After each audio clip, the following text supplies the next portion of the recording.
നിവിൻ പോളിക്കെതിരെ ആരോപണവുമായി ഒരു യുവതി. ദുബായിൽ നിവിൻ പോളിയെ കാണാൻ വേണ്ടി പോയപ്പോൾ റൂമിൽ വെച്ച് നിവിൻ പോളി ആ സ്ത്രീയെ കയറി പിടിക്കുകയും ശാരീരികമായി ഉപദ്രവിക്കുകയും ചെയ്തു എന്നാണ് അവർ. ഇതിനെതിരെ നിവിൻ പോളി പറയുന്നത്, ഈ ഒരു സ്ത്രീയെ എനിക്ക് അറിയില്ലെന്നും ഞാൻ ഇങ്ങനെയൊന്നും ചെയ്തിട്ടില്ലെന്നും ഏത് അന്വേഷണത്തിനും ഞാൻ തയ്യാറാണെന്നും പ്രസ് മീറ്റിൽ പറഞ്ഞു. ഇതുപോലെയുള്ള ഒരുപാട് ആരോപണങ്ങൾ ഇപ്പോൾ വന്നുകൊണ്ടിരിക്കുകയാണ്. ഏതാണ് സത്യം ഏതാണ് കള്ളം എന്നൊന്നും അറിയാൻ പറ്റുന്നില്ല. കാരണം ഇതിനൊന്നും യാതൊരു തെളിവുമില്ല. ഒരു ബേസ്ലെസ് ആയിട്ടുള്ളൊരു അലിഗേഷനാണ്. ഞാനിവിടെ നേരത്തെ പറഞ്ഞ പോലെ കാണുകയോ സംസാരിക്കുകയോ ഒന്നും ചെയ്തിട്ടില്ല. അപ്പോൾ ഇങ്ങനെ അലിഗേഷൻസ് വരുമ്പോൾ ഞാൻ ആദ്യമായിട്ടാണ് ഇങ്ങനെ ഒരു അലിഗേഷൻ ഫേസ് ചെയ്യുന്നത്.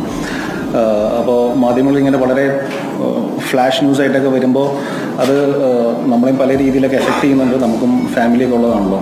അപ്പോൾ നിങ്ങളിങ്ങനെ ന്യൂസ് ഇടുന്നതുകൊണ്ട് കുഴപ്പമില്ല. പക്ഷേ അതിൻ്റെ ഒരു ബേസെങ്കിലും ഒന്ന് അന്വേഷിച്ചിട്ട് നിങ്ങൾ ഇത്തരം ന്യൂസുകളിലേക്ക് പോയാൽ